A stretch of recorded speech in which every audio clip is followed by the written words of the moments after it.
diffusée également par RCF. Bonsoir, c'est Marie-Leila Koussa. À la veille de la Toussaint, je vous retrouve dans quelques instants avec mon invité pour parler de nos saints. Et vous, quel saint vous accompagne? Nous vous attendons au 01 56 56 44 00.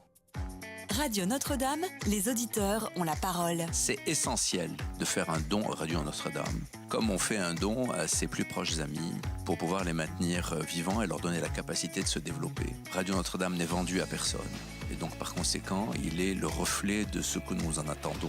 Et donc il est essentiel de s'y investir, de s'y impliquer. Pour soutenir Radio Notre-Dame, envoyez vos dons au 6 boulevard Edgar Quinet, Paris 14e ou rendez-vous sur www.radionotre-dame.com. Merci.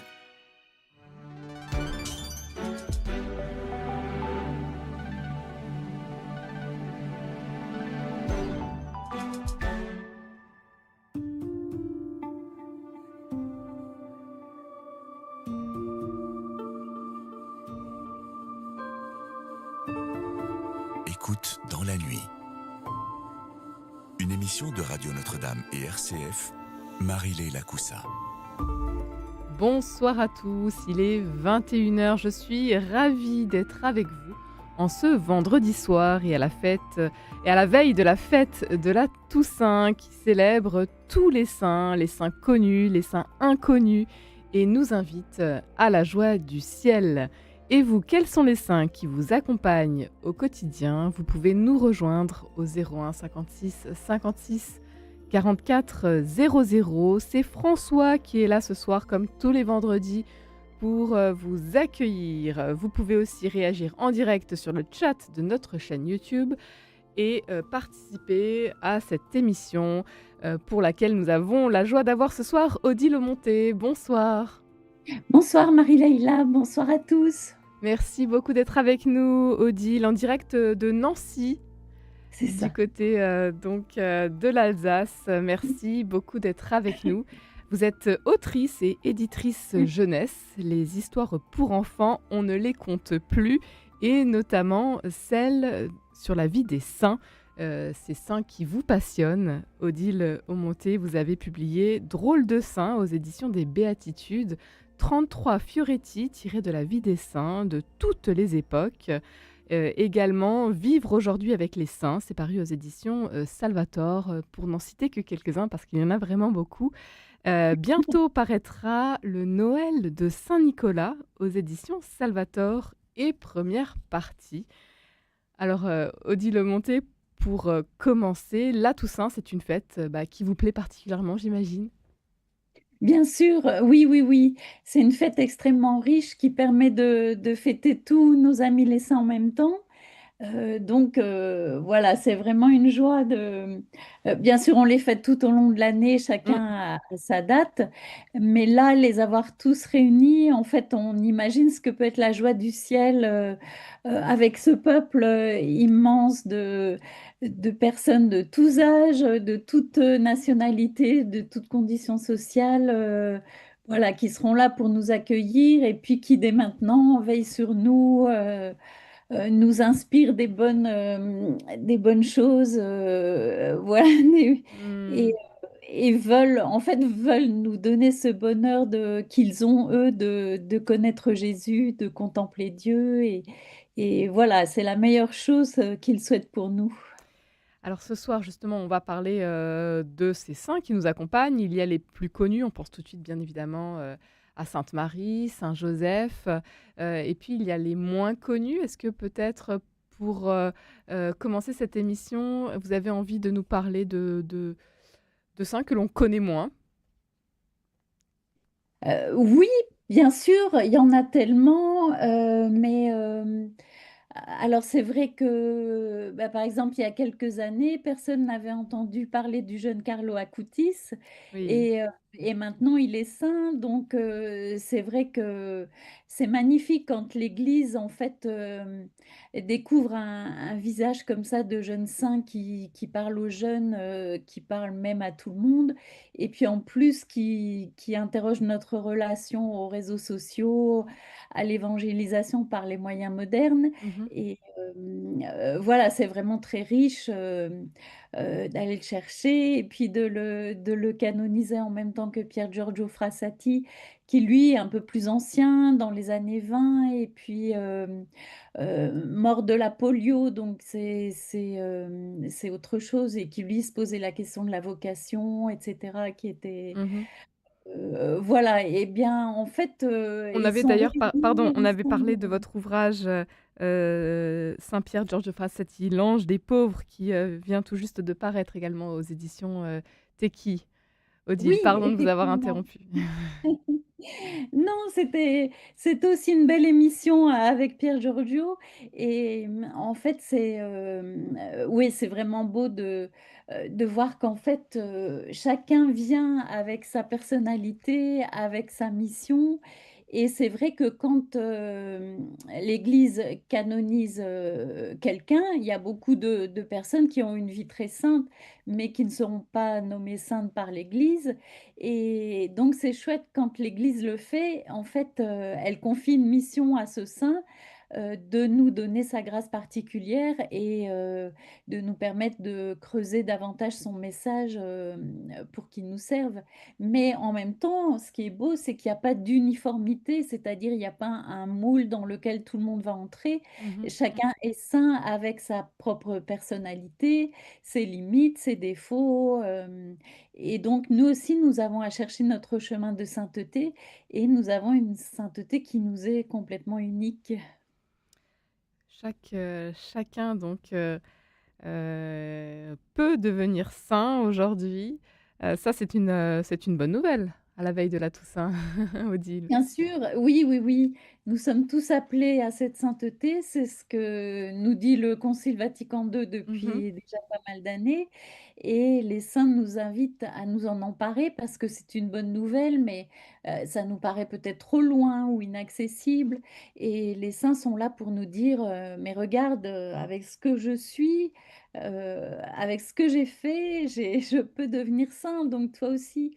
Il nous invite à ne pas avoir peur, comme le cher saint Jean-Paul II. Et puis, quand on prend saint Augustin qui a commencé en volant, il a volé avec des garnements, des poires. Mmh. Dont ils n'avaient même pas envie puisque finalement ils les ont donnés aux cochons. Donc c'était vraiment juste pour faire le mauvais geste, et puis finalement, il est devenu un des plus grands docteurs de l'Église, et son enseignement nous nourrit encore aujourd'hui. Donc voilà, en fait, personne n'est trop loin de Dieu pour ne pas être appelé à la sainteté. Mmh. Odile Aumonté, vous êtes avec nous ce soir, pour, parler, de nos saints à la veille de la Toussaint et vous, chers auditeurs, rejoignez-nous également pour, nous dire quels, sont les saints qui vous accompagnent au quotidien. On aura peut-être l'occasion, de parler de vos saints patrons, ceux que, vous avez de par votre prénom, mais également de ces saints qui vous protègent, que vous interpellez aussi en fonction de vos situations, de ces saints, donc intercesseurs. Je salue, d'ailleurs, Jean-Paul qui, nous écrit sur le chat de la chaîne YouTube et Jean-Michel aussi. Jean-Michel qui nous parle évidemment du grand archange Saint-Michel. Il a un message, heu, puissant aujourd'hui, qui peut encore interpeller, heu malgré bon, bah, son histoire assez ancienne, Saint-Michel. Bien sûr, parce que saint Michel, donc est présent dans l'Apocalypse, pour nous dire que le combat avec le diable, est du passé, du futur et du présent et que donc on a toujours besoin de saint Michel, pour combattre à nos côtés, pour nous voilà, brandir son épée et puis nous montrer le droit chemin et combattre, tous les pièges du démon qui sont, peut-être plus subtil aujourd'hui et certainement plus dangereux, Mmh. heu, qu'à certaines autres époques où il, combattait à visage découvert et aujourd'hui combat caché Oui. et c'est dur pour nous de repérer ces pièges, et donc Saint Michel est là pour nous, voilà, pour nous avertir, pour nous protéger et puis, nous alerter sur les dangers Et donc notre pape, Léon XIV, se réfère bien sûr à Léon XIII, qui nous a donné cette belle prière, qui était autrefois récitée à la messe et puis maintenant qui est laissée à la discrétion de chacun, de réciter cette prière à Saint Michel, qu'on appelle l'exorcisme et qui, voilà, que chacun peut réciter quand il se sent en danger ou quand il a besoin d'une aide, un peu surnaturelle. Mmh. Et nous avons, Jean-Paul qui, nous dit que, sa sainte a été et restera à jamais Sainte Barbe. Sainte, Barbe que nous fêtons prochainement, je crois début décembre. Est-ce que vous pouvez, nous en dire un peu plus sur cette sainte? Je Odile sais que c'est Monté. la sainte patronne des pompiers Mmh. et il y a un rapport avec le feu, mais j'avoue que je connais assez peu sa vie voilà, je sais que sur les bateaux, l'endroit, où sont mis les explosifs, s'appelle la Sainte-Barbe. Donc voilà, est-ce qu'elle Ouais, c'est l'occasion de d'aller donc, est-ce qu'elle est morte brûlée comme Jeanne d'Arc? Voilà, bah, c'est une bonne réflexion une à bonne faire. réflexion, Voilà, on tout pourra ça, on va se regarder. renseigner sur Sainte-Barbe. Je crois que c'est une martyre des premiers siècles parce que Oui, dans ce que fêter le j'imagine, 4 on la décembre. représente en tenue, en longue robe, avec des palmes à la main. Je pense qu'elle a été martyre, mais est-ce que c'est par le feu? Bon, on va se On explorera renseigner, on ça, va voilà. explorer tout ça. En tout cas, Odile Aumonté, vous en savez des choses sur les saints. Vous avez, publié «Drôle de saint» aux éditions des Béatitudes. 33 Fioretti tirés de la vie des saints de toutes les époques, avec des épisodes, assez, inattendus, et drôles également. C'est ça ce qu'il faut, souligner. Ces saints, ils sont, comme vous l'avez, souligné, ils sont là avec leur personnalité, parfois ils sont, ils sont en colère aussi, ils sont, très drôles, heu, Oui, oui, oui, oui, c'est vrai qu'ils peuvent être drôles, heu, ils peuvent être émouvants, oui. il y a on va plutôt imaginer le côté un peu mortification, dire, ils étaient sévères, on ne devait pas rire beaucoup, mais en fait, non, la joie de Dieu, ça se manifeste aussi dans la vie des saints et je pense par exemple à saint Philippe Néri, le saint de la joie. En fait, lui était tellement pris par Dieu, notamment pendant la messe, que alors nous, on a besoin de se recueillir, mais lui, c'était le contraire. Il avait le besoin de se décueillir pour ne pas, partir en extase et puis, faire attendre les gens pendant un quart d'heure, le temps qu'ils reviennent, parmi eux donc il avait mis un chat sur l'autel, un petit chat et il jouait avec pour ne pas être trop pris, voilà, par l'amour de Dieu et être emporté dans une extase, donc voilà, c'est des choses amusantes comme ça ou bien, il ne voulait pas qu'on le prenne au sérieux donc Mmh. un jour où des docteurs de l'église étaient venus le voir, pour le consulter, ils l'ont trouvé en train de faire de la balançoire, parce qu'il était humble et ne voulait pas que qu'on vienne le consulter comme un grand spécialiste, Mmh.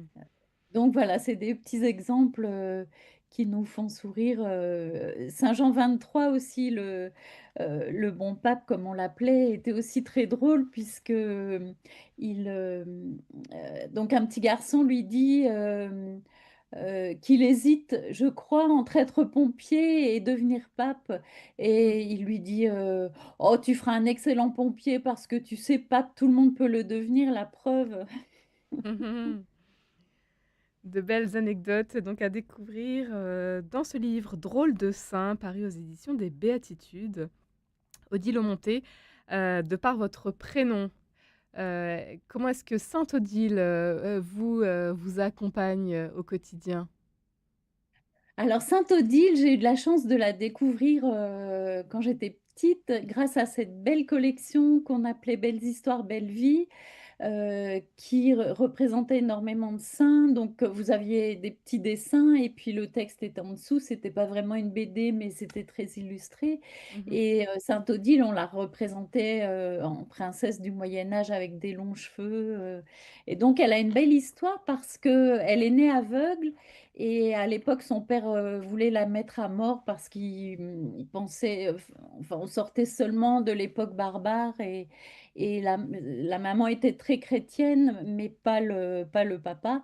Et donc, il était humilié déjà que ce soit une fille, et en plus qu'elle soit handicapée, ce qui est un signe de la malédiction de Dieu. Donc, il a voulu la mettre à mort, et puis la maman a intercédé pour que la petite fille soit juste exilée. Donc, elle est partie dans un monastère jusqu'à l'âge de 15 ans, et un évêque qui passait par là a eu l'intuition de venir au monastère pour baptiser une jeune fille qui était là et qui n'était pas baptisée, tout en menant une vie très simple. Mais c'est vrai que la tante n'avait pas osé la baptiser en l'absence des parents. Et donc, cet évêque la baptise, l'appelle Odile, ce qui voulait dire en alsacien, enfin, le mot en alsacien c'était Otilieu, et Mmh. ça voulait dire en allemand Gottes Licht, c'est-à-dire lumière de Dieu. Et en la baptisant, il lui dit que les yeux de ton corps s'ouvrent comme sont ouverts les yeux de ton âme. Et effectivement, elle avait déjà une vie très, très pieuse, très ancrée en Jésus, en vivant au monastère. Et donc, elle recouvre la vue et suite à ça, elle repart en Alsace chez son père le duc. Et puis, elle fonde un monastère qu'on appelle aujourd'hui le Mont-Saint-Odile, avec la source miraculeuse qui Mmh. guérit tous les maux des yeux. Le Mont En tout Saint-Odile cas, c'est un lieu de l'adoration perpétuelle. Donc voilà, que ça vous intéresse. connaissez bien, où vous aimez vous rendre, J'aime Odile-au-Montet? m'y rendre. Ouais? Oui, oui, c'est un lieu déjà magnifique où on domine toute la plaine d'Alsace, un très très beau Ouais. lieu. Et puis là-haut, une présence monastique et ouais, un lieu qui, comme on disait à l'occasion de l'émission sur la montagne avec Pierre Mmh. Giorgio, c'est vrai que nous élever sur la terre, ça nous permet d'élever en même temps l'âme et de nous sentir plus proches du ciel. Donc, oui, le Mont Saint-Odile, pour tous ceux qui sont proches, c'est un lieu magnifique à découvrir. On découvre avec vous, Sainte-Odile et puis tous ces autres saints, les, plus connus et puis peut-être, ceux qui sont moins connus à l'occasion de la, grande fête de la, Toussaint. On tourne nos regards vers le ciel avec vous, Odile Aumonté. Après Sainte-Odile, est-ce qu'il y a, peut-être d'autres saints qui ont, eu une place particulière dans votre vie, Odile Aumonté? Oui, alors sans originalité, je vais dire la petite Mmh. Thérèse, Ah, mais la elle m'a grande, énormément oui. marquée. Je pense que oui, beaucoup d'auditeurs vont dire: «Ah, mais moi aussi». Et parce que je crois qu'elle est vraiment de toutes les époques, elle est tout aussi actuelle que pour nos grands-mères ou arrière-grand-mères qui la priaient déjà. Et mais Thérèse, oui, a marqué mon cheminement quand j'étais adolescente, que je me demandais un peu voilà, ce que Dieu voulait de moi, ce que j'allais faire de ma vie. Elle m'a fait rencontrer mon futur mari. Ah! Et nous étions à Thésée et j'avais emporté Histoire d'une âme que je n'avais encore jamais lue. Et donc voilà, c'est Hein, hein. On en garde un petit peu ouais. encore, mais on va parler tout de suite. On va continuer avec Sainte Thérèse, que l'on a fêté début, octobre, le 1er octobre, en écoutant tout de suite «Avant le temps du ciel», ce bel hommage à Sainte Thérèse de Lisieux. C'est chanté par Natacha Saint-Pierre. À tout de suite. Écoute dans la nuit, une émission produite par Radio Notre-Dame et diffusée également par RCF.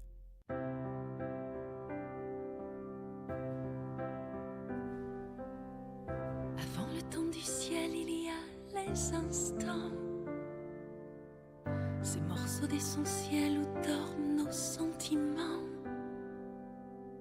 et puis nos fleurs d'amour qui poussent au bord des cœurs, mais qu'on ne voit pas toujours, sans doute parce qu'on a peur. ciel est dans nos âmes et nos âmes sont à lui. C'est en nous qu'il grandit quand on reçoit la vie. Et s'il faut un sacrifice avant le temps du ciel pour chaque âme perdue, alors je serai là.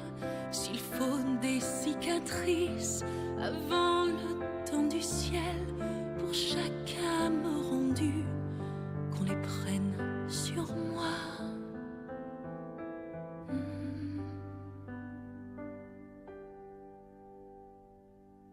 On croit ne servir à rien et ne pas assez donner. Puisqu'on n'est pas grand-chose, on craint de se tromper. Quand on lui tient la main, on n'est jamais seul. Que les peines se reposent et non plus ce qu'elles veulent.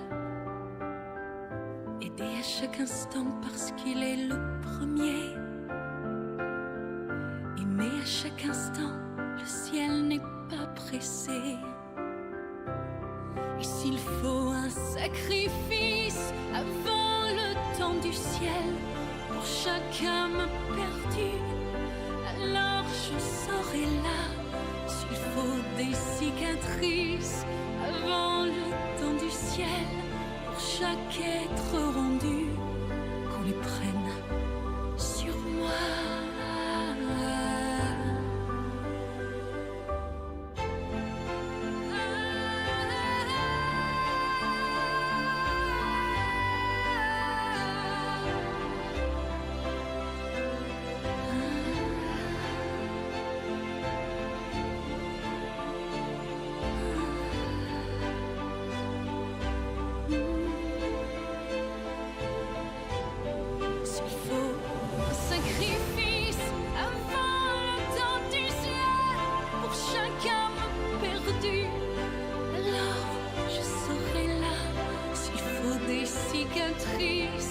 Avant le temps du ciel pour chaque âme rendue, qu'on les prenne sur moi.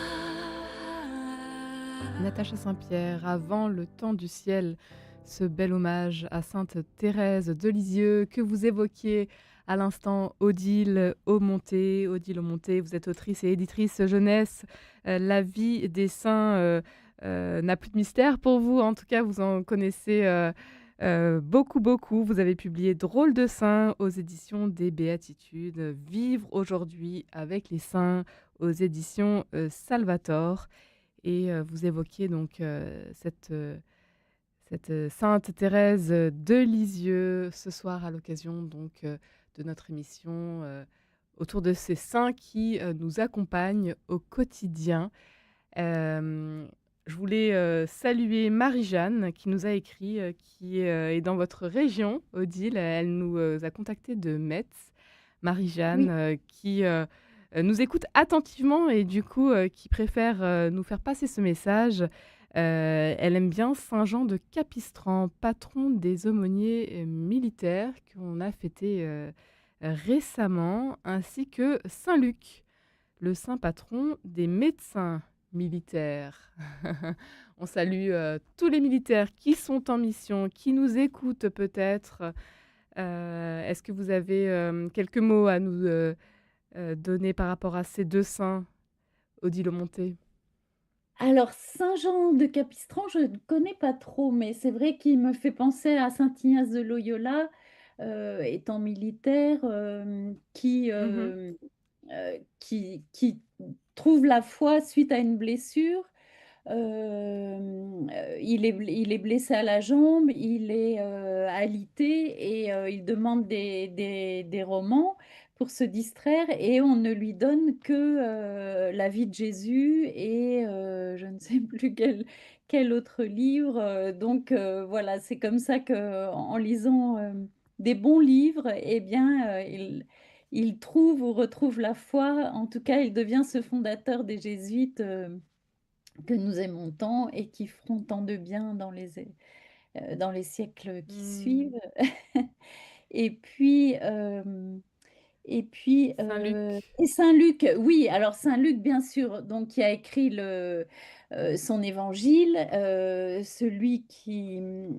qu'on appelle les évangiles de l'enfance. En fait, on pense qu'il a rencontré la Sainte Vierge quand elle était à Éphèse et elle lui a raconté ces épisodes de l'enfance de Jésus que l'on ne peut pas connaître si c'est pas Marie qui les raconte. Par exemple, l'Annonciation, elle seule peut la raconter, et la Nativité également, la visite des bergers, la visite des mages.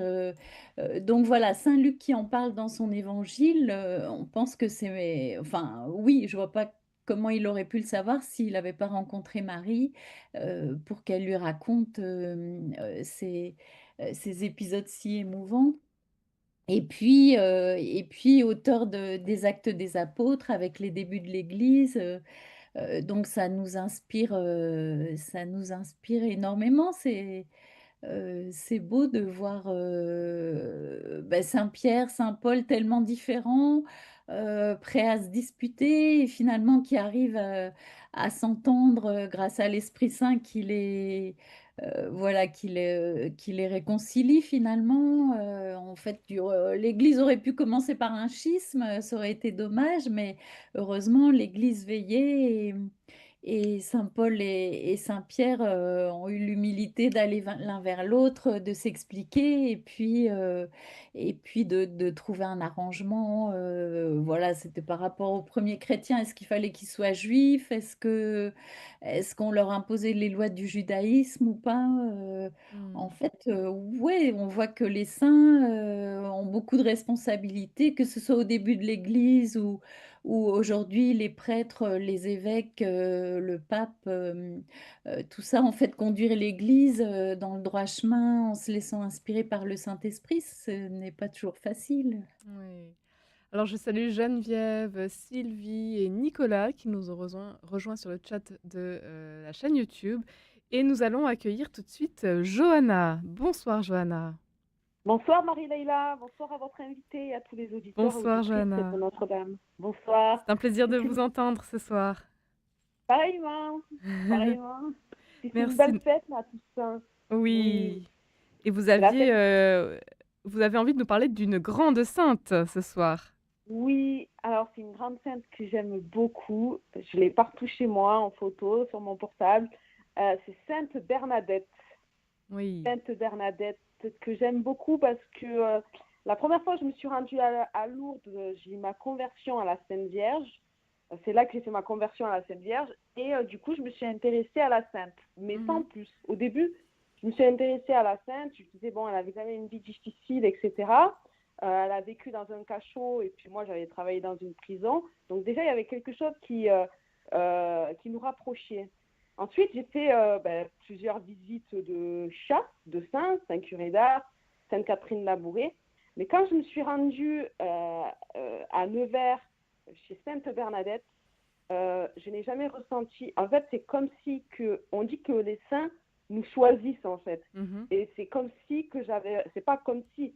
En allant là-bas, j'ai ressenti un accueil fraternel, enfin un accueil du ciel, en fait, comme si il y avait une étreinte entre elle et moi, comme si elle m'avait vraiment pris dans ses bras, en fait. Et j'étais pleine d'émotions, en fait. Je savais même pas, je me disais, mais j'ai senti vraiment, mais la présence, vraiment, sa présence réelle, la présence du ciel et la présence vraiment de la Sainte Vierge. Et je me suis dit, mais en fait, elle m'a choisie, en fait. Et du coup, elle m'accompagne depuis 8 ou 9 ans. Elle m'accompagne tout le temps, en fait. Je l'aime par sa simplicité, en fait. C'est une sainte qui a vu la Sainte Vierge pendant 18 fois. Et puis ensuite, elle n'a plus rien vu. Alors que contrairement à d'autres saints qui ont eu des mystiques, par exemple, qui ont toujours, par exemple, le Padre Pio ou Sainte Thérèse d'Avila, qui avait vraiment une relation très intime avec le Seigneur, elle nous ressemble un peu, même si elle a vu la Sainte Vierge, quand même, elle nous ressemble dans sa simplicité, dans son humilité, dans la vie de tous les jours, en fait. Comme elle dit, je ne sers à rien, la Sainte Vierge m'a utilisée comme un balai dans un placard. Et moi, des fois, j'ai l'impression de servir à rien sur Terre et de savoir rien faire, surtout. Et du coup, ça me réconforte, quoi, ça me console. Je me dis, bon, je vous promets pas d'être heureuse dans ce monde, mais dans l'autre aussi, donc Ouais. pourquoi pas, ouais. Je l'aime par sa simplicité. C'est très très beau ce que vous nous dites ce soir, Odile. Qu'aimeriez-vous répondre à Johanna? Oui, c'est vrai que moi aussi, je suis très touchée par la figure de Bernadette. Et ce qui est beau, c'est ce qu'elle nous montre de la délicatesse de la Sainte Vierge, parce qu'en fait, quand elle voit Marie pour la première fois, elle est en fait, elle est, comme nous disait Johanna, elle vit dans un pauvre endroit qu'on appelle le cachot, vraiment misérable, et elle est asthmatique, donc elle manque souvent l'école, ce qui fait qu'elle ne sait ni lire ni écrire. Et elle ne parle pas le français, elle ne parle que le patois de Lourdes. Et la Vierge Marie lui s'adresse à elle en patois.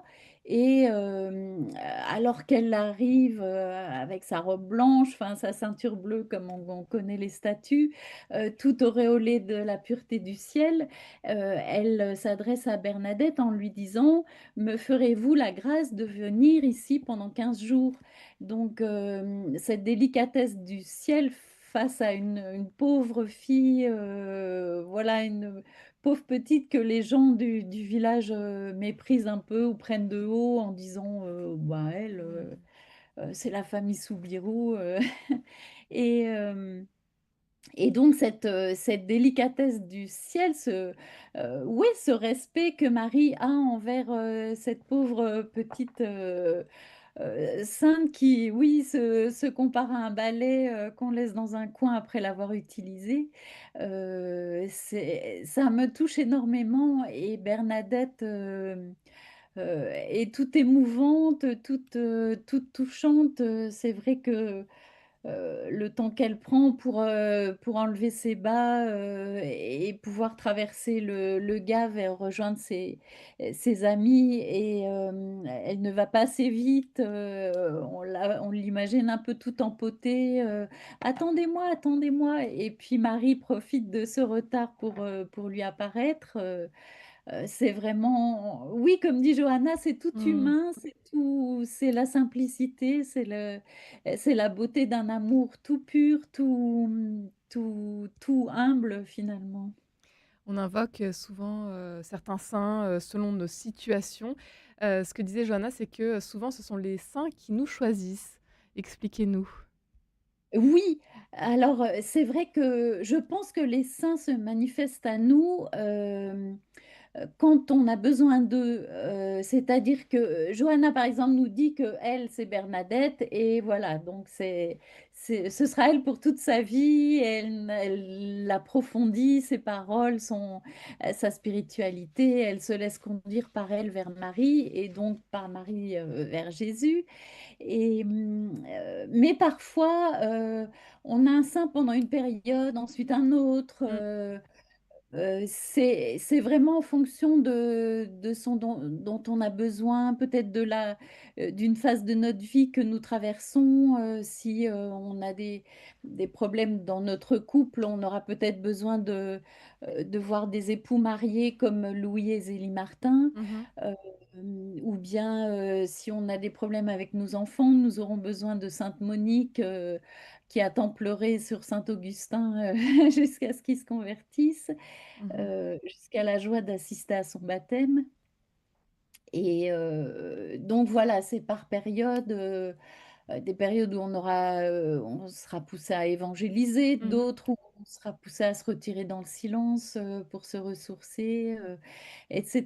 Donc, mais je pense vraiment que les saints nous choisissent. Et moi, j'ai eu la chance d'en découvrir beaucoup au fur et à mesure qu'on me demandait d'écrire des livres sur tel ou tel saint.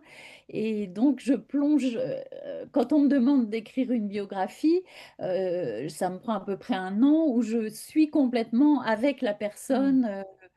J'essaie de tout lire, de tout comprendre, de tout savoir de lui, et jusqu'à ce qu'il me montre quel aspect particulier de lui, j'ai envie de mettre en valeur et de présenter essentiellement aux jeunes, puisque quand j'écris dans les Sentinelles ou dans les Petits Pas, ce Les sont rendre plutôt accessibles. Oui. réflexions, voilà, pour les jeunes, même si, bon, ça plaît à tout le monde. Mais voilà, dire qu'est-ce qu'ils nous disent aujourd'hui, qu'est-ce que ce saint ou cette sainte veut nous dire aujourd'hui, et qu'est-ce qu'on peut en retirer au quotidien pour notre vie de tous les jours, pour nos combats, pour notre avancée spirituelle, pour notre relation aux autres, à l'Église, au monde. Mais c'est d'une richesse inépuisable. En fait, on ne se lasse jamais de fréquenter les saints. Ouais, et alors on attend justement vos suggestions 01 56 56 44 00. Johanna, un grand merci pour votre Merci à vous. participation. Merci pour Merci de cette nous belle avoir émission. appelés. Et Merci. bien évidemment, Sainte Jeanne d'Arc m'accompagne aussi. Ah Parce que c'est ma oui, sainte oui, patronne. Hein. on l'imagine. Voilà. Merci. Belle émission à vous. Bonne soirée à Merci vous. beaucoup. Merci. Très bonne Au soirée revoir. à vous. Après Sainte Jeanne d'Arc, il y a également Sainte Geneviève, patronne de Paris, comme nous le rappelle Geneviève sur le chat de la chaîne YouTube.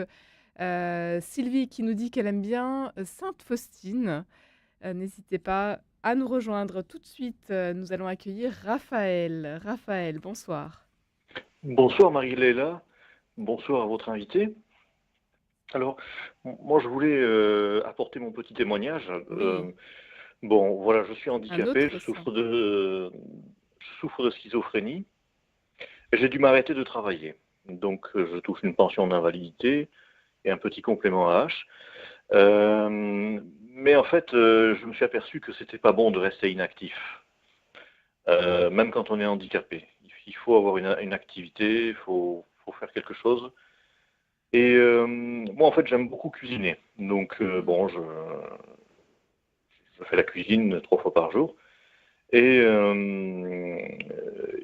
en fait, bon, j'ai fait une recherche sur Internet et j'ai découvert que le saint patron des cuisiniers, c'était Saint Laurent. Mhm. Donc, Saint Laurent, qui malheureusement a été martyr, il a fini sur un grill.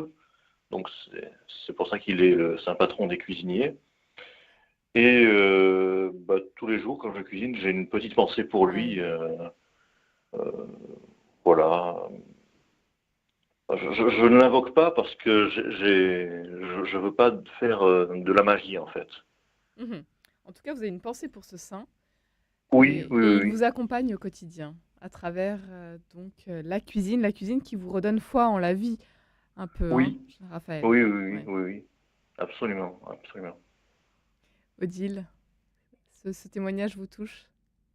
Oui, oui, oui, c'est vrai que oui, Saint-Laurent, comme les martyrs du 1er siècle, on n'a pas forcément des détails très foisonnants sur leur vie, mais oui, on dit, alors je ne sais pas si c'est avéré, mais on dit qu'effectivement, oui, il a été martyrisé sur un grill et qu'il a dit au bourreau, ce côté est assez cuit, vous pouvez me retourner. Bon, je ne sais pas si c'est de l'humour noir ou mais en tout cas, c'est ce qu'on dit de lui. Mais c'est vrai que oui, la cuisine et tout ça, je ne sais plus quel saint. On voit beaucoup de saints qui ont vécu en communauté et qui étaient aux petits soins pour les autres. Mhm. Ouais, son nom m'échappe et je pense à un saint qui n'était pas très doué intellectuellement, mais qui mettait tous ses efforts à préparer de bons petits plats pour ses frères de communauté. Et c'était sa façon à lui, finalement, de transmettre l'amour de Dieu oui, la charité qui passait par la nourriture. Mhm. Merci Raphaël. Est-ce que vous avez peut-être encore une chose à ajouter, une question?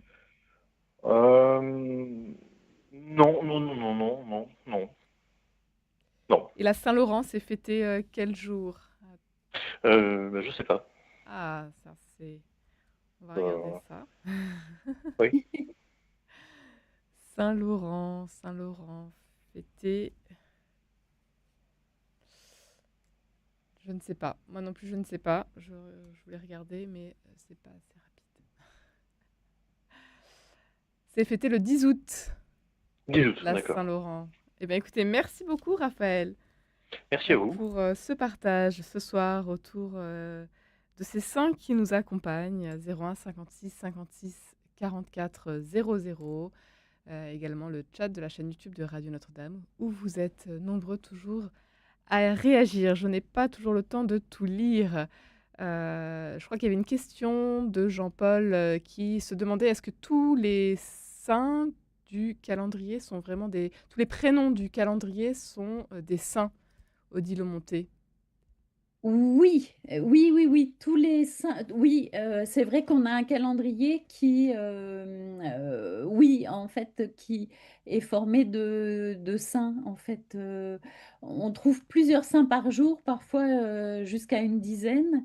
Mais oui, Sainte Fleur, c'est une sainte. Oui, Alors, il y a quand il y a marqué Fête Nat, par exemple, non, là, ouais, c'est non, le ça 14 non. juillet, c'est fête nationale, même s'il y a des quiproquos amusants en Afrique. En fait, il y avait une période en France, et ça a continué pas mal de temps en Afrique jusqu'à très récemment, de donner à l'enfant le nom du saint de sa naissance. Ah, Par ça c'est exemple, si vous intéressant. naissez le 6 décembre, vous appelez Nicolas, et si vous naissez Le 10 août, ce sera Saint-Laurent. Voilà, exactement.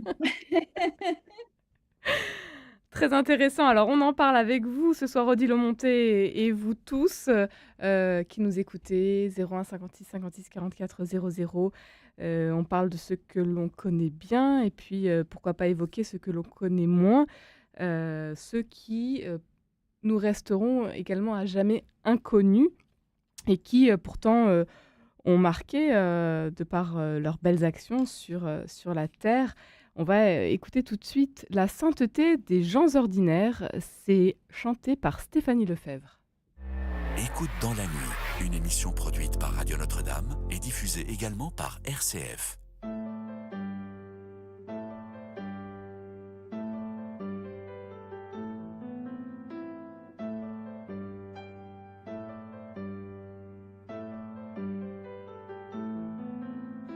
Il y a des gens à qui ne manque rien de nécessaire.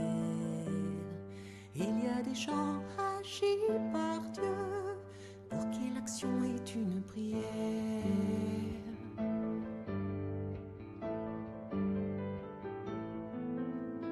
Il y a des gens pour qui parler à Dieu et faire silence. Il y a des gens pour qui à Dieu la solitude est une présence. Nous autres chants des crues à fond, une maison ordinaire. Nous autres chants des crues vivons la sainteté des gens ordinaires.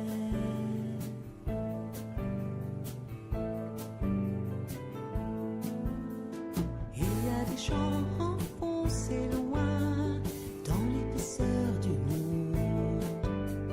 Ils sont faits pour toutes et pour tous, les gens que Dieu ne retire pas du monde. Nous autres chants des crues à fond, un travail ordinaire. Nous autres chants des crues vivons la sainteté des gens ordinaires.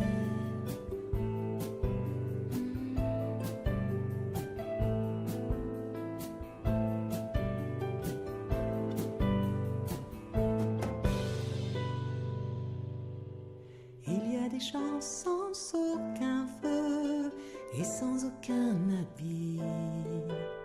Il y a des lieux où souffle l'esprit, mais il y a un esprit qui souffle en tout lieu. Nous autres chants des crues à fond, une vie ordinaire, des maladies ordinaires, des vêtements ordinaires.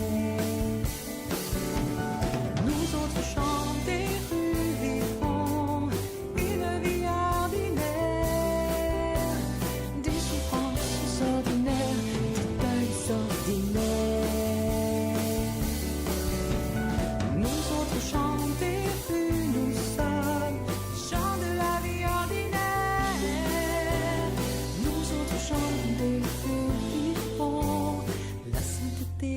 ordinaires. Stéphanie Lefebvre qui chante la sainteté des gens ordinaires. Ce soir, à la veille de la Toussaint, nous tournons vers le ciel et nous célébrons tous les saints connus, mais aussi les saints inconnus. Je salue Jean-Michel qui nous a appelé pour nous dire qu'il pense justement à l'immense foule de ces saints qui ne seront pas canonisés, qui sont là, qui sont dans nos familles. Jean-Michel qui espère qu'il en fera également partie. Et oui, ça c'est une bonne nouvelle ce soir. On peut espérer très fort devenir des saints, Odile Monté. Oui, bien sûr, oui, oui, oui. Et comme disait la petite Thérèse, certains saints sont des grands aigles et d'autres de tout petits oiseaux. Et elle se mettait dans l'eau, mais on se rend compte que elle, c'est une des plus grandes saintes parce qu'elle arrive à rejoindre les gens du monde entier, de tous les temps, de tous les âges, de tous les pays. Et donc, elle a un rayonnement incroyable qu'elle n'aurait pas cru avoir de son vivant. Mais voilà, elle se mettait vraiment dans ces gens ordinaires, ces tout petits saints qui admirent les grands aigles de loin. Elle disait, moi, je ne ferai pas de grandes choses. C'est vrai qu'elle n'est jamais sortie de son couvent après avoir fait des pieds et des mains pour y entrer à 15 ans, jusqu'à aller voir le pape pour supplier qu'on l'admette au couvent de Lisieux. Ouais. Finalement, elle n'en est plus sortie. Et elle finit patronne des missions. Elle finit patronne des missions. Oui, Ouais, oui, oui. ouais. Comme quoi, ouais. Et cette notion des gens ordinaires, donc je crois que les paroles sont de Madeleine Delbrel. Oui, Euh, exactement. c'est J'ai oublié de c'est préciser. très émouvant finalement, ça nous parle aujourd'hui, où on se dit on ne pourra pas faire de grandes choses, on ne sera pas missionnaire, on n'ira pas convertir des peuples.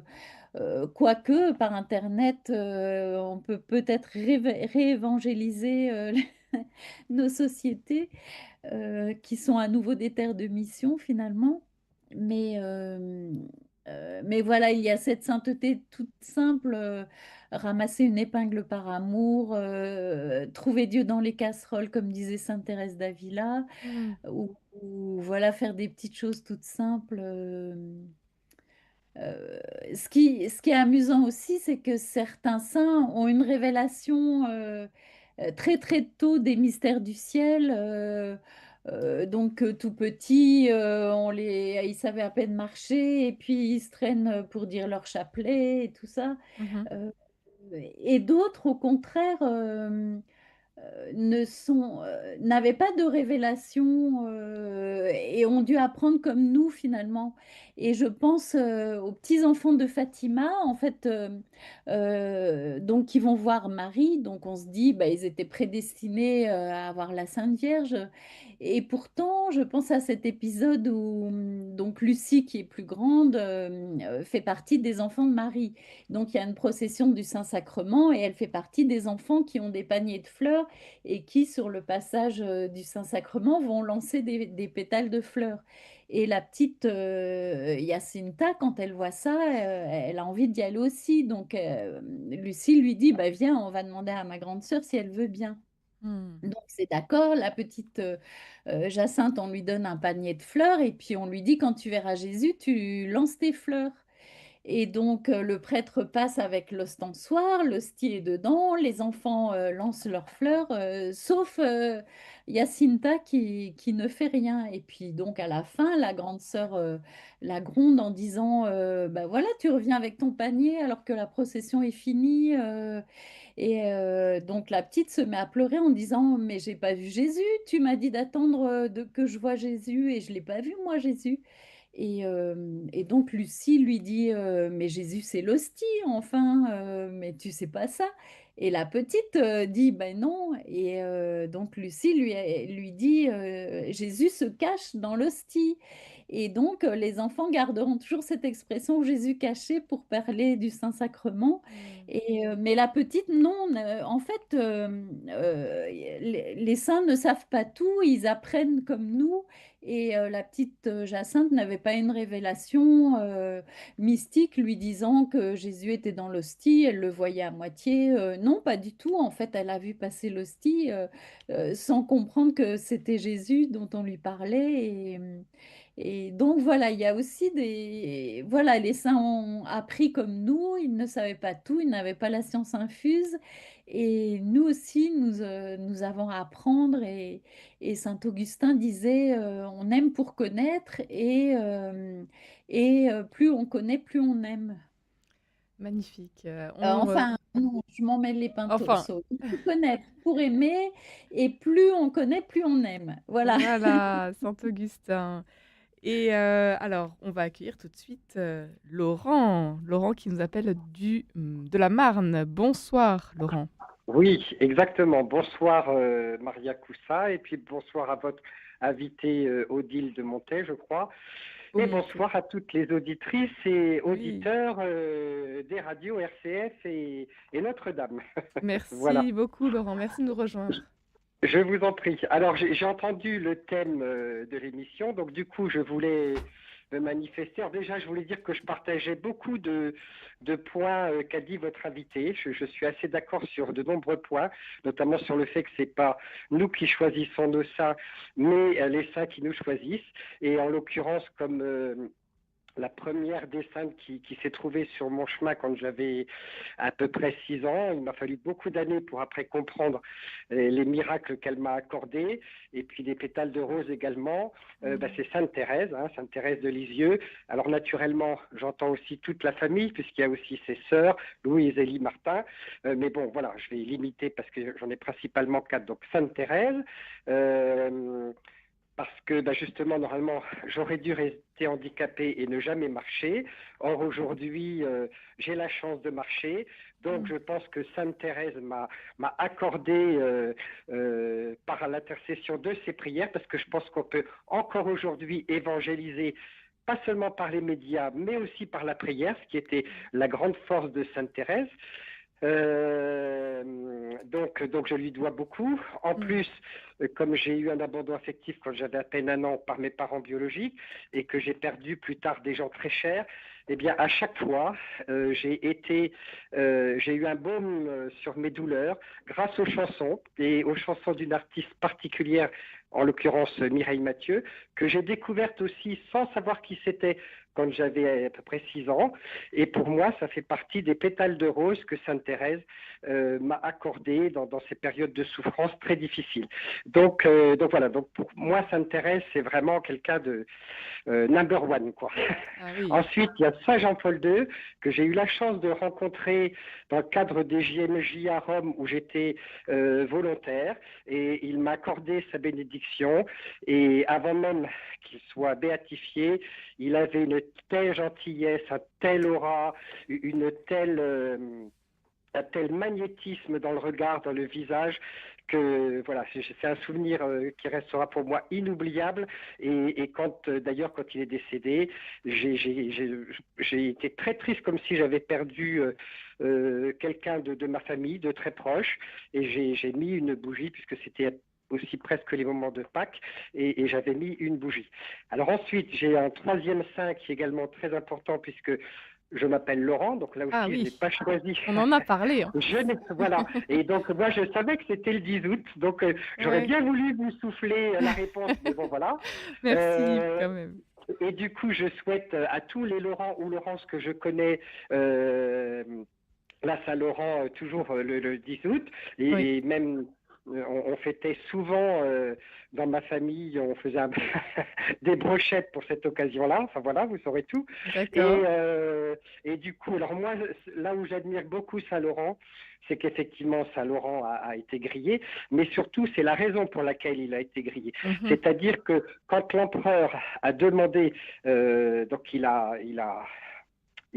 pris pouvoir sur le Vatican, il a fait prisonnier le pape, et il a demandé à Saint-Laurent, enfin, qui était diacre à l'époque, de fournir le trésor du Vatican. Et Saint-Laurent a été chercher tous les pauvres des rues de Rome et il a offert à l'empereur romain tous les pauvres de l'Église, donc du Vatican, qui est le véritable trésor de l'Église. Et effectivement, le plus important dans notre foi, c'est d'aimer Dieu et de s'aimer les uns les autres, donc de penser aux déshérités. Voilà, donc ça c'est un très beau message.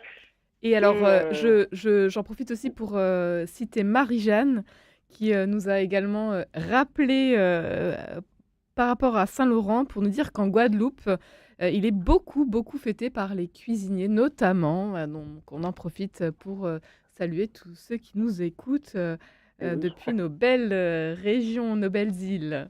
Voilà, et j'aime beaucoup cuisiner. Donc ça, je ne savais pas qu'il était un patron des cuisiniers. Donc j'ai appris quelque chose, merci à votre invité. Et la quatrième sainte que j'aime également beaucoup, parce que sa vie est quand même assez exemplaire, c'est Sainte Rita, que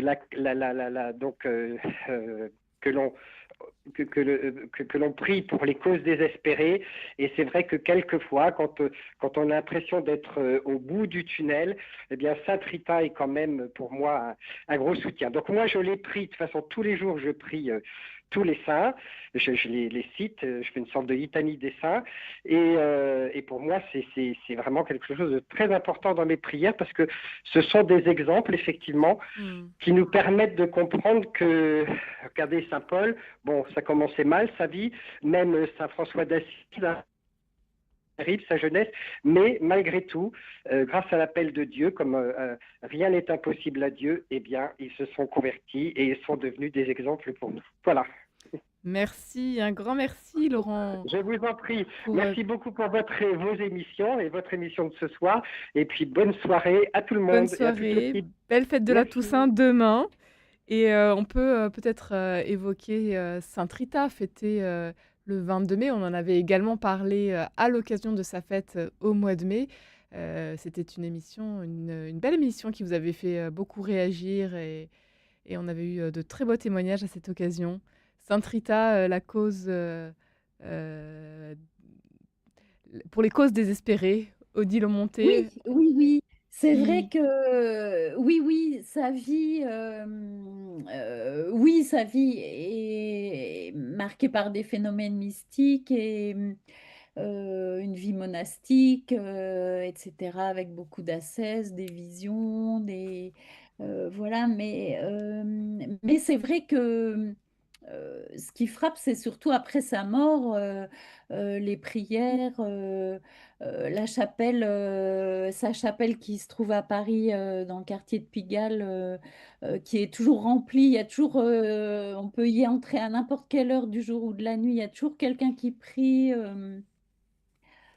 Qui est là, la chapelle n'est jamais vide, il y a toujours des fleurs, elle n'est jamais vide de fleurs ni de priants. Et c'est vrai que oui, ça me faisait penser à ces saints qui finalement n'ont peut-être pas été remarquables par leur vie. En tout cas, nous, on n'en a pas retenu grand-chose. Mais ils sont remarquables par la dévotion que les gens ont encore pour eux aujourd'hui. Je pense aussi à Saint Charbel, donc un saint du Liban, qui a eu une vie monastique très, très pieuse, mais que nous en France on connaît pas tellement. Et en revanche, il est énormément prié. En Orient. Alors on en parle ce soir de tous ces saints et vous êtes les bienvenus au 01 56 56 44 00. Un grand merci à vous tous pour votre fidélité, votre écoute et vos participations toujours aussi nombreuses. On poursuit juste après une courte pause. On attend vos témoignages toujours. Vous nous appelez et on se retrouve dans quelques instants. À tout de suite.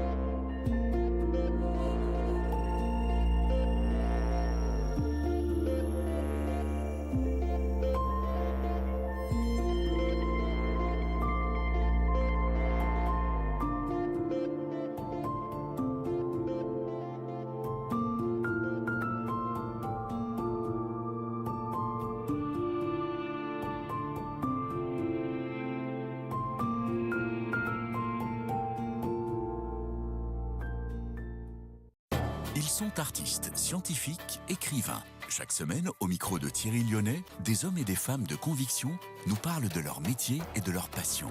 Ils ont des parcours inspirants, une ouverture à l'autre qui donne envie de s'engager et de s'émerveiller. Visage, tous les dimanches à 19h30. Chaque samedi, Étienne Pépin interroge une personnalité politique ou ecclésiale et revient sur le point chaud de l'actualité. 20 minutes de parler vrai pour finir la semaine avec les idées claires. L'invité du week-end, c'est chaque samedi à 8h et 18h10. Chaque soir sur RCF et Radio Notre-Dame, prenez quelques instants pour prier. Grâce aux louanges d'une communauté religieuse, vivez un moment de quiétude et rendez grâce au Seigneur pour cette journée qui s'achève. La prière monastique, c'est tous les jours à 20h30 et 22h30. Écoute dans la nuit, Marie-Léla Coussa. Il est 22h, soyez les bienvenus en ce vendredi soir et à la veille de la Toussaint. Nous parlons de tous nos saints connus et puis ceux qui sont inconnus également, voire plutôt méconnus encore aujourd'hui. Et nous avons Odile Aumonté pour en parler. Vous pouvez nous rejoindre en appelant au 01 56 56 44 00. Nous allons tout de suite écouter Light of the World. C'était l'hymne des JMJ de Toronto en 2002.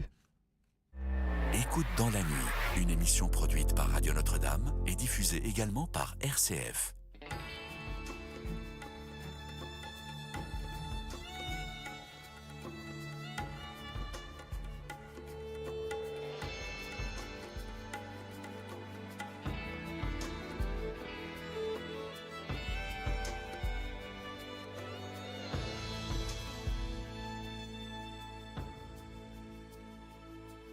Celui que de nos yeux nous avons vu, celui que de nos mains nous avons pu toucher, celui que nos oreilles ont entendu, celui que dans nos cœurs nous avons rencontré. Voilà celui que nous vous annonçons, qui a resplendi sur la terre où nous vivons. Et s'il fait l'écho plus phare de la nuit, ce monde à bout d'espoir bascule de sommeil, qui surprendra ses rêves endormis, pour lui montrer l'aurore annonçant le soleil. Il restera debout comme un gardien, qui sera parmi nous, sentinelle du matin. Lumière du monde, celle de la terre, soyons pour le monde, visage de l'amour. Lumière du monde, Christ est lumière, soyons pour la terre, le reflet de sa lumière au jour le jour.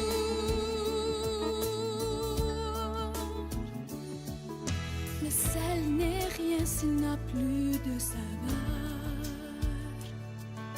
pas plus que la lumière cachée sous le boisseau. Vienne l'esprit remuer nos tiédeurs et faire surgir en nous les gestes les plus beaux. Nos vies auront ce goût de vérité, de justice et d'amour, alors nous pourrons chanter. Lumière du monde, celle de la terre, soyons pour le monde, visage de l'amour. Lumière du monde, Christ est lumière, soyons pour la terre, le reflet de sa lumière Caroline des JMJ de Toronto en 2002, Lumière du monde, Light of the World, pour nous accompagner ce soir dans cette libre antenne autour de la Toussaint et de tous nos saints. Et vous, quels sont les saints qui vous accompagnent au quotidien? On évoquait Sainte Rita juste avant cette petite pause avec vous, Odile Aumonté. Vous avez notamment publié Drôle de saint aux éditions des Béatitudes. Et c'est Cathy, justement, Cathy qui veut nous parler de Sainte Rita. Bonsoir Cathy. Bonsoir à votre invité et à tout le monde. Alors voilà, j'ai des questions à poser aussi. Oui. Alors, Sainte Rita, oui. Ça fait longtemps qu'on s'accompagne mutuellement parce que des apprendre. Et merci en tout cas pour cette belle émission. Votre invité disait que c'était, oui, des personnes ordinaires, mais avec une foi extraordinaire parce que ils ont eu une vie pas facile. C'est pour ça qu'on peut se calquer, entre guillemets, sur eux. Et j'ai une question. Quand vous dites que c'est les saints qui nous choisissent, est-ce qu'ils nous choisissent en fonction de leur vie à eux quand ils étaient ici et par rapport à nous afin de mieux comprendre la foi et est-ce que c'est dans ce sens-là qu'ils nous choisissent? Pourquoi? Parce que quand ils étaient ici, ils ont une vie, ils ne savaient pas qu'ils étaient des saints et de l'autre côté. Donc, pourquoi nous choisissent, c'est eux qui nous choisissent? Donc, est-ce que c'est en fonction de notre vie et qui voilà. Et comment vous dire, malgré les épreuves, ils ont eu quand même des dons que le Seigneur leur a accordés. Oui. Donc, que doit-on apprendre des saints dans notre vie au quotidien? Voilà. Que doit-on retenir de la présence d'un saint dans notre vie? Oui. D'accord, on se raccroche. Bon, il y a le Seigneur, mais étant donné que les saints étaient comme nous, donc voilà, c'est comment que retenir comment de faire la... être voilà. Comment nous peut-on il y a la prière, on a la foi plus ou moins développée, mais c'est eux qui nous aident aussi inconsciemment, sans qu'on leur demande de l'aide. Mais est-ce qu'ils nous choisissent en fonction de de nos épreuves qu'on nous envoie? Et voilà. Merci beaucoup, Cathy. Alors, je vais laisser Odile Aumonté vous répondre. Alors, je ne suis pas porte-parole des saints pour pouvoir répondre Pas à encore. Cathy, Ah, mais dommage. je peux essayer de répondre avec mon expérience personnelle. Je pense que, alors si on s'appuie sur ce que disait la petite Thérèse, je passerai mon ciel à faire du bien sur la terre. En fait, on peut s'imaginer qu'il passe beaucoup de temps à vouloir nous aider et à se dire, mais les pauvres qui sont encore dans la vallée des larmes, comme on lit dans les psaumes ou comme disait Thérèse, on a envie eux qui sont déjà arrivés sur la rive, ils ont envie de nous aider, de nous lancer une bouée de sauvetage. Donc quand on dit qu'ils nous choisissent, oui, alors pourquoi plutôt tel saint? Pourquoi plutôt Saint Joseph à certaines périodes? Pourquoi Sainte Catherine de Sienne? Pourquoi ce sera Sainte Monique? Pourquoi je pense qu'en fait, ils sont là sur notre chemin, que peut-être parfois nous ne les voyons pas, et puis tout à coup, ce sera le bon moment, et nous entendrons une parole qui nous marquera, nous verrons une icône ou une peinture qui nous parlera à ce moment-là, là où nous en sommes sur notre chemin de foi, avec nos épreuves, nos limites, nos questionnements, nos doutes, et peut-être que d'entendre parler d'un saint, nous dirons ah, mais c'est ce que je vis, ou bien ah, ben c'est ce que j'ai besoin d'entendre en ce moment, ou ce que j'ai besoin de lire, ou ce que j'ai besoin de faire. Ça peut être rejoindre une communauté pour quelque temps, entendre une spiritualité qui nous fait du bien, dont nous avons besoin, nous donner des lumières.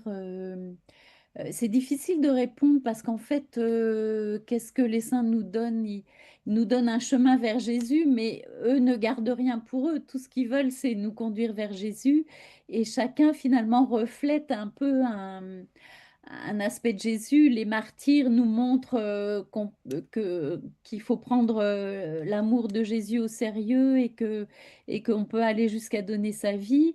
Les saints médecins dont on parlait, comme Saint Luc ou Camille de Lélis, le saint patron des infirmiers, prennent soin des corps comme Jésus l'a fait en guérissant les malades. D'autres, les saints confesseurs, voilà, comme le saint curé d'Ars ou le saint Padre Pio, vont prendre soin des âmes.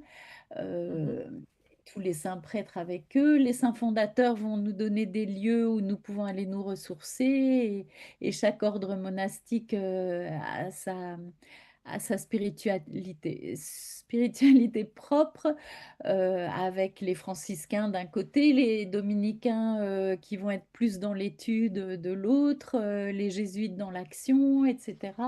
Donc voilà, je pense que les saints nous donnent ce que nous avons besoin, mais en même temps, c'est nous qui acceptons de les rencontrer là où nous en sommes. Nous avons peut-être refusé, ou simplement pas vu parce qu'on avait des œillères, pas vu de plusieurs occasions qui se sont présentées, et tout à coup, c'est le bon moment, on est plus ouvert ou plus désespéré, et à ce moment-là, le Saint nous parle, et nous l'accueillons, nous lui ouvrons notre cœur, et c'est comme ça, finalement, il nous choisit, mais nous aussi, nous le choisissons, ou bien nous lui répondons, nous acceptons avec notre liberté de lui répondre à ce moment-là. Moi, ce qui me touche énormément, c'est l'intensité de leur foi.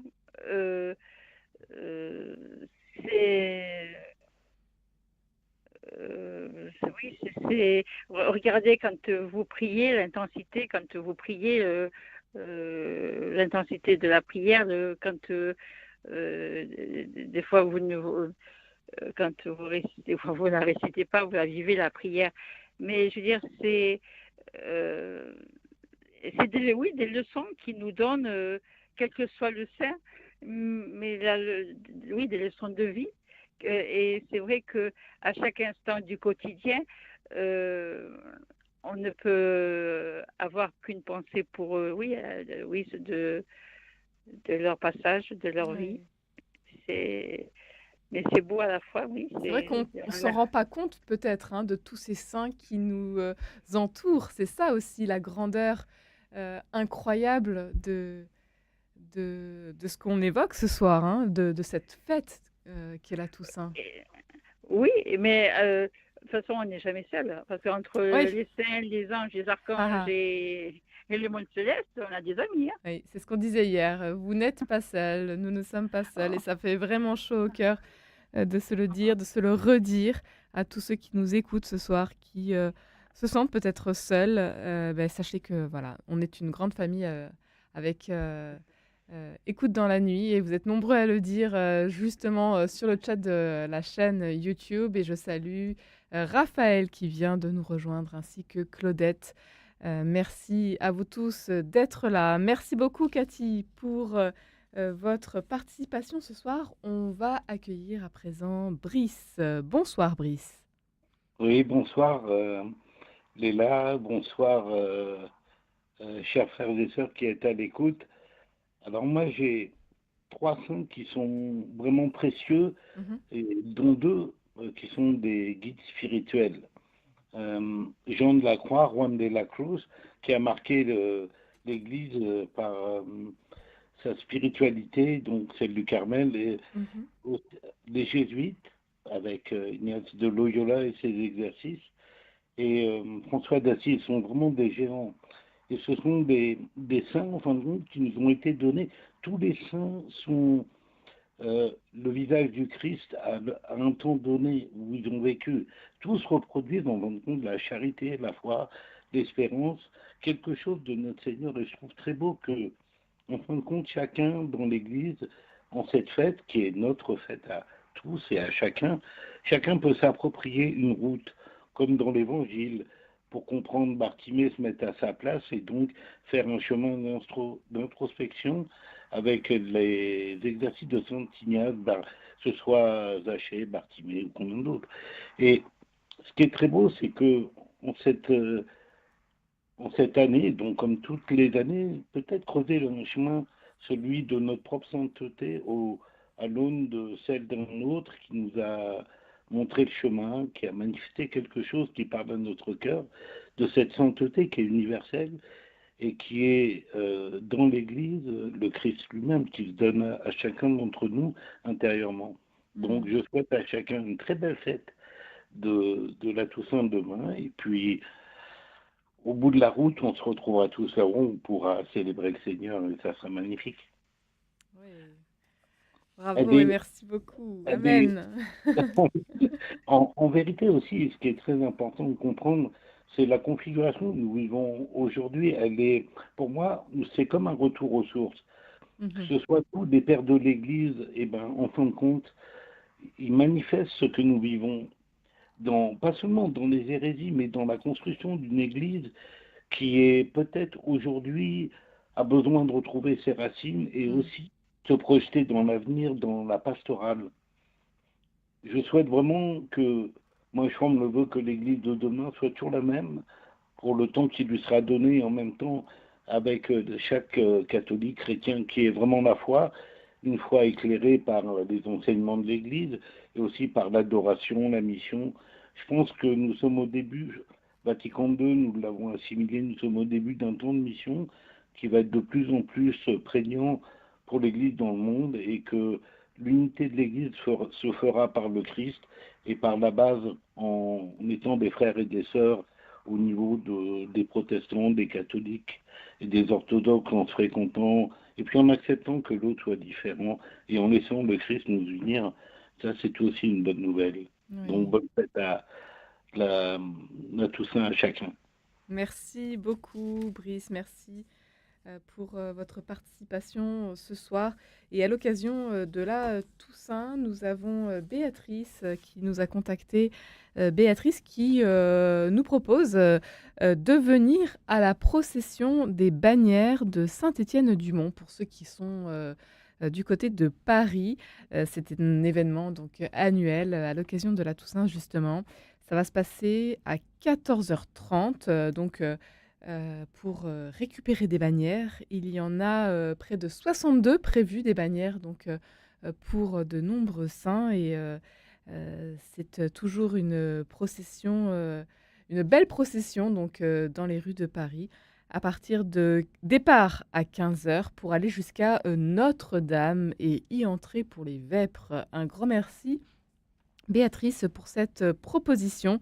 Et notez donc cette procession des bannières de Saint-Étienne-du-Mont demain pour les Parisiens. Ça commence donc à partir de 14h30.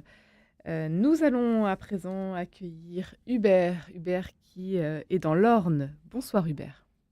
Bonsoir, merci beaucoup de m'accueillir dans votre émission. Alors en fait, moi je voulais vous parler d'un saint que j'affectionne beaucoup, à qui je pense de manière... à qui je pense de temps en temps, c'est Saint Pidis.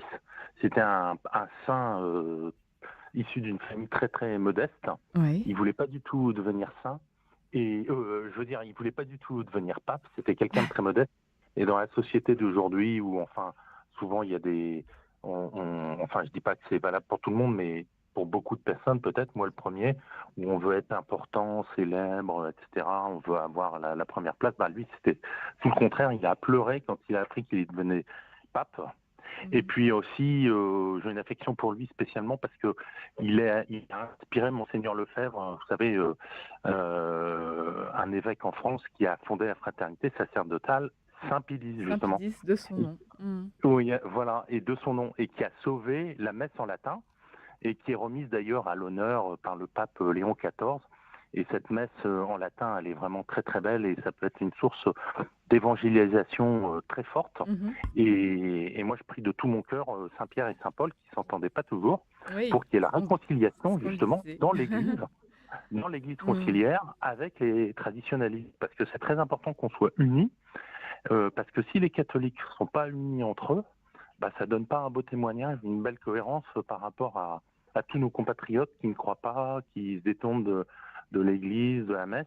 Et donc, voilà, j'espère que Saint-Pédis interviendra pour que les Français, c'est vrai que la France c'est un pays important dans le monde pour l'évangélisation, les missions, combien elle a une histoire assez exceptionnelle quand même. Même s'il y a d'autres pays qui ont de belles choses aussi à dire. Mais si on peut être chrétien, catholique, réconcilié dans l'Église, et que, par exemple, les évêques de France commencent à s'intéresser à la messe de Saint-Pie V, elle est tellement belle, elle permet d'avoir beaucoup de silence, de recueillement, et puis de poésie. Vous voyez, ça commence par Introibo ad altare Dei. Merci beaucoup, Vous voyez, c'est tellement Hubert. beau. Oui, merci beaucoup. Alors, on a très peu de temps, malheureusement, parce que c'est déjà presque la fin de l'émission. On va vous laisser ce soir. En tout cas, merci beaucoup d'avoir participé.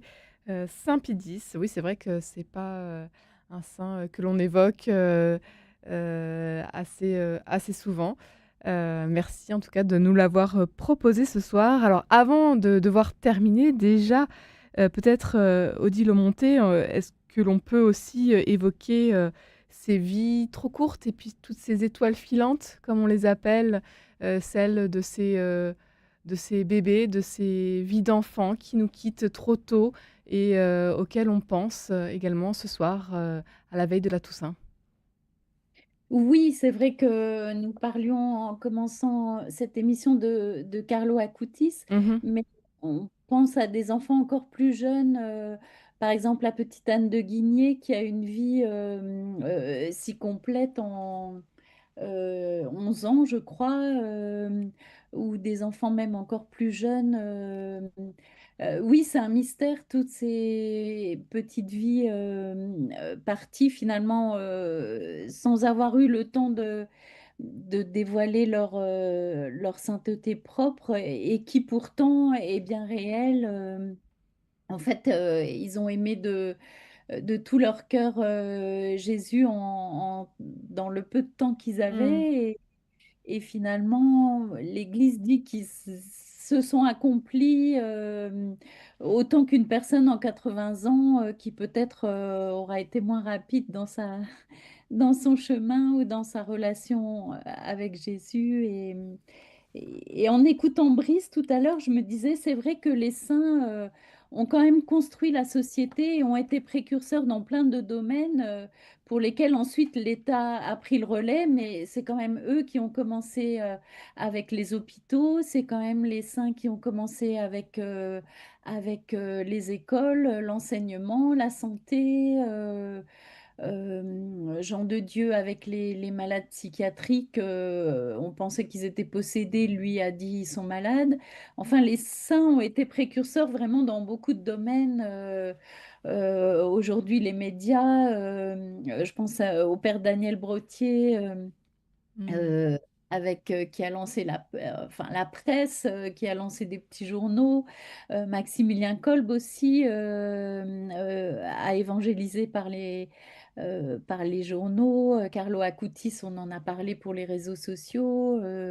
En fait, les saints ont été précurseurs et c'est beau de voir qu'ils n'étaient pas désincarnés. En fait, comme Jésus qui faisait du bien autour de lui, les saints aussi ont été précurseurs dans beaucoup de domaines. Oui, alors on parlait de nos saints et notamment de cette procession demain à l'occasion de la Toussaint, une procession qui aura lieu à Paris. Mais comment est-ce que vous allez fêter la Toussaint, Odile Monté, dans votre région et peut-être que vous aussi dans vos villes, vous avez des traditions, des fêtes, des événements en particulier à cette occasion?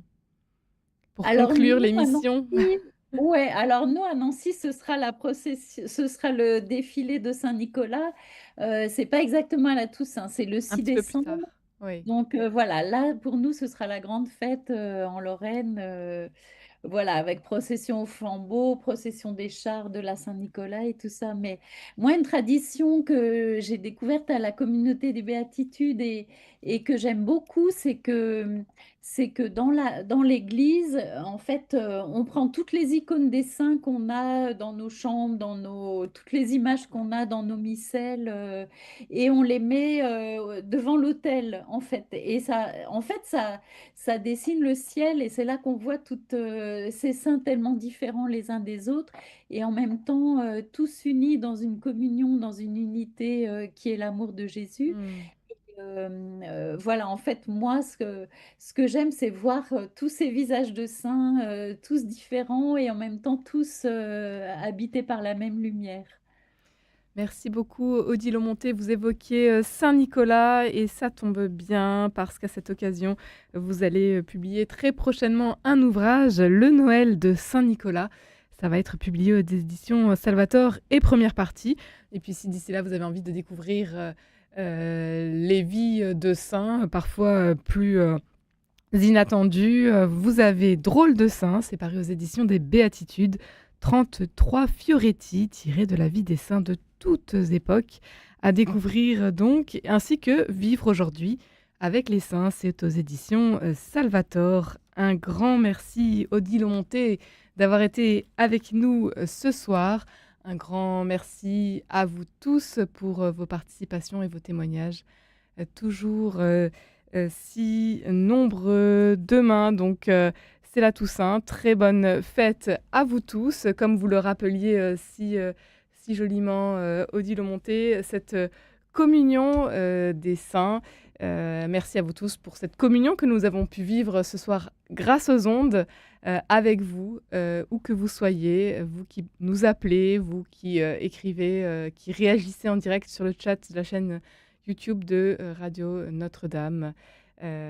Très cher Odile, nous rappelle Jean-Paul, pensez à notre Sainte Barbe en Moselle. Je pense qu'elle ne l'oubliera pas. Sainte Barbe, vous nous le rappeliez, c'est la sainte patronne des mineurs. On vous salue, Jean-Paul. Bonne fête à vous tous. Donc demain, passez une très belle journée, un très bon week-end. Avant cela, une très bonne soirée, bien évidemment, à notre écoute. Merci d'avoir été avec nous, merci pour votre fidélité, merci à toute l'équipe du soir qui permet la réalisation de l'émission, notre cher bénévole François qui a décroché ce soir au téléphone et on peut le remercier parce que ça a beaucoup sonné. Merci à Jean-Paul pour la réalisation, Denis pour la préparation. On se retrouve bien évidemment la semaine prochaine. D'ici là, passez une très bonne soirée, une très bonne nuit.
Chaque soir, nous vous proposons une prière accompagnée par une communauté monastique. Odile, vous m'entendez? Oui. Oui. Bon, merci beaucoup. Bah, merci à Superbe vous, émission. c'était chouette, Ouais. c'était très vivant. Au Oui. début, je me suis dit: «Mais est-ce que personne ne va appeler?» Ouais. Et puis, finalement, non, c'était bien